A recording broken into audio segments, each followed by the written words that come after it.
Hey guys, this is Mike, and I've decided to start a podcast. I've been getting a lot of questions lately from friends who are members of the church.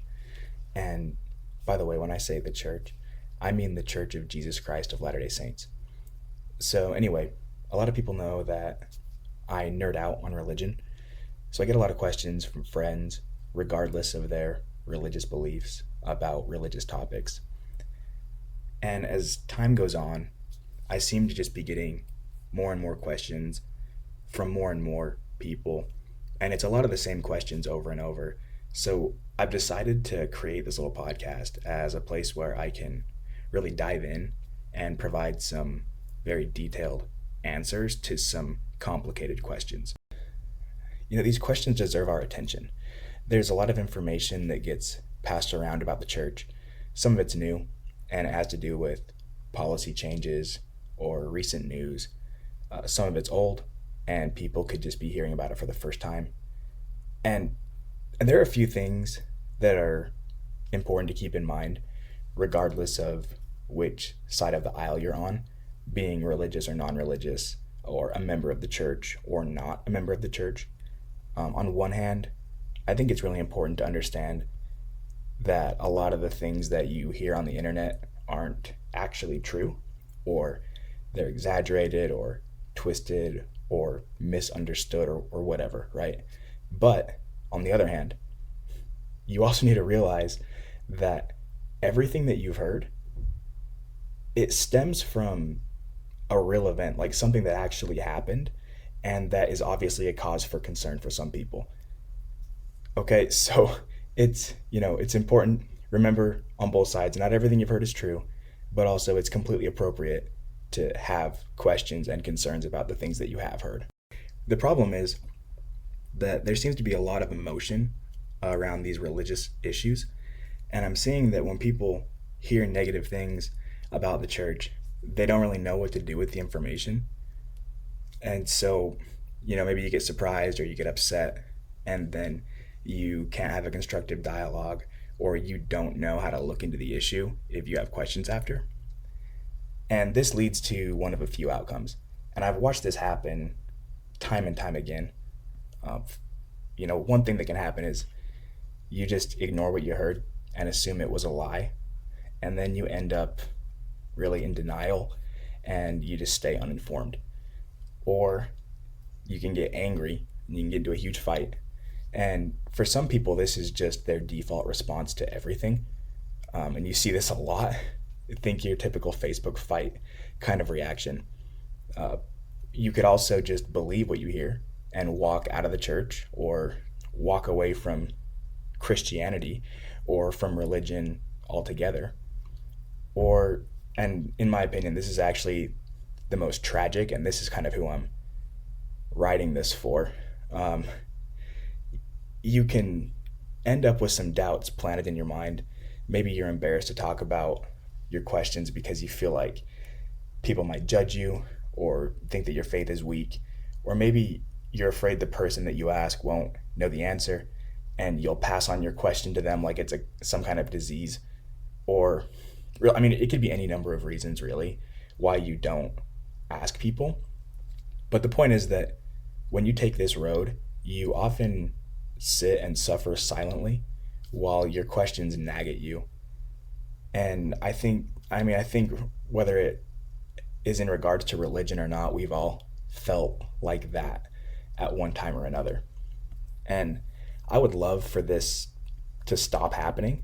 So I'm trying to create a space here where you can come with your tough questions, get some clarity around what's really going on, and have some complex issues broken down in a way that actually makes sense. And most importantly, I want you to feel like you have some room to breathe, to stop feeling like you're always playing defense, because it's really easy to feel like you're constantly under attack, or like you always have to have some kind of response ready for these people that, come to you with whatever rumor or piece of information they have. And to that end, I want to create a space where not only will you get your questions answered and be able to defend yourself when you feel attacked, but I want to show you some faith affirming evidence that will help strengthen your faith. And what you're going to see is that when you start to learn these things and you have a firm foundation for your faith, you're going to feel much less pressure to respond defensively, and you're going to feel a lot less personally attacked. And so we'll talk more about that as we go on. But a little bit about me. If you knew me way back in the day, you may recall that I was one of those people who kind of sat with my doubts.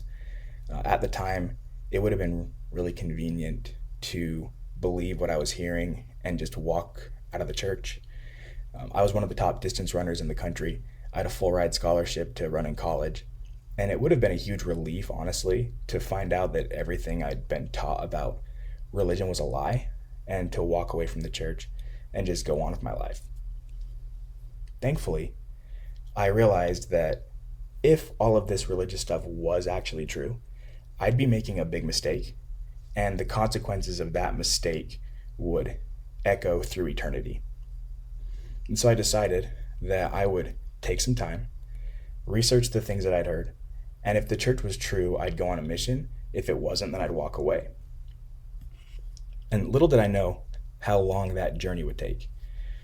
Over the last 13 years, I've spent close to 10,000 hours exploring the most sensitive, controversial, and obscure aspects of religious history. I studied everything I could get my hands on. At one point, I realized there were tons of books that were quoted in the Bible, but weren't actually found in the Bible. And this led me down a rabbit hole into a treasure trove of new sources, including the Apocrypha, which appears in some versions of the Bible. Basically, we can't prove who actually wrote those books, so most religions don't consider them to be scripture. But honestly, we don't actually know who wrote the book of Hebrews either, so I don't think you should let that dissuade you. And listen, I know some of you are going to say, we know that Paul wrote the book of Hebrews, and maybe he did, okay? And we'll cover that in more detail at some point, but we don't know that for sure. In fact, there are a lot of people who don't even think Paul was an apostle. And if that alarms you, I'm sorry. One thing I'm actually a little concerned about is, at least at first, this podcast might present such new information that it can raise more questions than answers for some people. And that's okay. This information probably is going to reshape the way that you think about scripture. Just don't stress, stick with me, and I promise that I'll cover everything in detail and resolve those questions for you. So back to the sources I was talking about. Besides the Apocrypha, we've got the Dead Sea Scrolls, which were discovered in the 1940s and 50s in a place called Qumran, which is near the Dead Sea. That's why they're called the Dead Sea Scrolls. There are also the Gnostic Gospels, which, along with a ton of other documents, were discovered around the same time as the Dead Sea Scrolls, but in Nag Hammadi, Egypt. These will absolutely blow your mind, by the way. And one thing that I want to mention here is that the Dead Sea Scrolls and Nag Hammadi texts are often lumped together, and really people just really brush over them. This is because nobody knows what to do with them. You'll often hear people say, oh, they found a bunch of ancient copies of the books in the Bible, and they confirmed the accuracy of the text. And I mean, that's true, but they don't tell you about all the other stuff they found along with it. And it will completely change the way you view religion. I can promise you that. And I am going to tell you what those things were moving forward. There are a ton of other things, including Jewish texts, Jewish legends, books written by historians like Eusebius. One of my favorites is the Clementine literature. Clement was a contemporary of Peter, which means that he lived at the same time. We're going to talk a lot about him and what he wrote as we explore what early Christians actually believed. And finally, we'll even take a look at what the early fathers of Catholicism, like Augustine, were saying after the death of the apostles and as religion, the way that we learn about it in school, began to take shape. The most important thing that I want you to take away from this little intro episode is any time that I've ever researched a topic, one of two things, and usually both, have happened.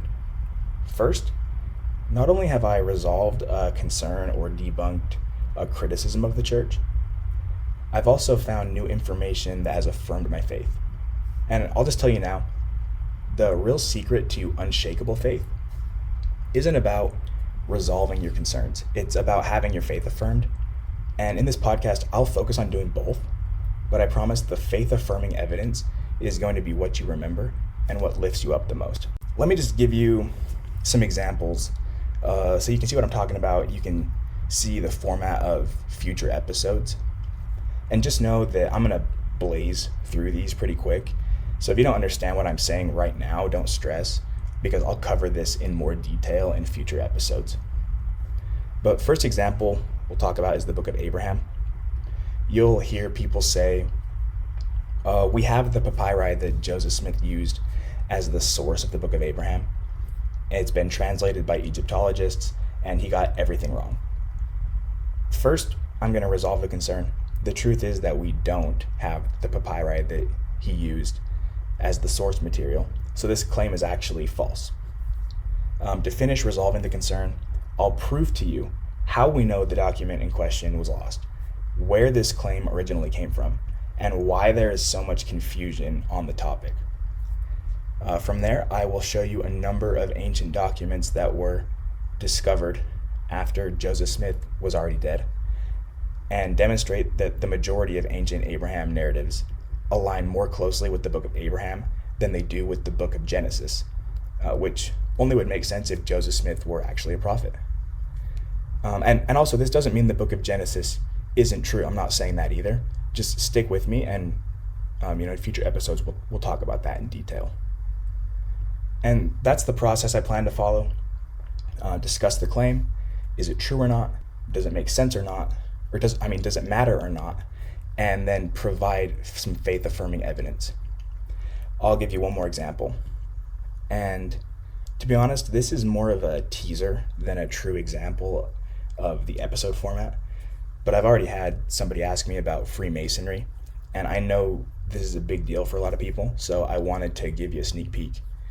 The claim is that we stole our temple ceremonies from the Freemasons, and not only will I discuss the issue of the early church and the Freemasons in depth, but you'll come to realize that this accusation completely misses the forest for the trees. You'll understand that certain rituals are as old as time itself. Part of that discussion will include what may have really been going on in the Tower of Babel and what a tower to reach heaven may really have meant. We'll talk about sacred Native American clothing with certain patterns embroidered in the fabric that could allegedly stop any weapon. And we'll talk about recently discovered documents detailing activities that any endowed Latter-day Saint would recognize. And just know that I will leave detailed notes for you people that really want to dig into primary sources. And as far as just a few housekeeping items here before I wrap up, I want to talk about what this podcast is not. This podcast is not the official view of the Church of Jesus Christ of Latter-day Saints. The things I say here are Mike's opinion only. It's not a replacement for your personal study, church or seminary attendance, or your home-centered come follow me study. If you have friends or family who have left the church, please do not use the information I provide here as a weapon to go after them with. Please do not use this information as ammunition in Facebook fights or in other conflicts you become embroiled in. And guys, I'm serious about this. We know that contention is from Satan, and I would be ashamed if the information I provide here is being used in the spirit of anger or contempt for other people and their beliefs. So please always be respectful, be kind in your interactions with others, in real life and of course in the comment section, etc. What I do hope that this podcast is I hope that it's a supplement to the study that you're already doing, and all the things I talked about before, right? About being a safe place. I think it's so easy to walk away rather than to investigate tough issues. And before you walk out of the church and shut the door on your faith, I want this podcast to be a doorstop, right? Like you can leave, but I'm going to prop the door open for you So if you ever decide that you want to come back and face these questions, you can come here and have something substantial to lean on, give you some help and some courage to keep the faith. We already talked about a few of the topics I'll discuss moving forward. I've got some others planned as well, but I'll put out a little Facebook poll so that everyone can vote on what they want me to cover next. Except for next week. Next week, I've already decided I'm covering church finances, specifically the large investment portfolio owned by the church. I'm going to cover this in a way that you've never heard it covered before and give you some context that probably even 99% of active members of the church don't even know about. It's, when we're done talking about it, it's going to make perfect sense, I promise, and you'll never have to worry about this again. So, in closing, please engage with the post, like, comment, share, or feel free to shoot me a message with questions or feedback. If you want to remain anonymous, that's no problem. With that, I'm done here, and I'm looking forward to all the awesome stuff that we're going to talk about, and I will see you next week.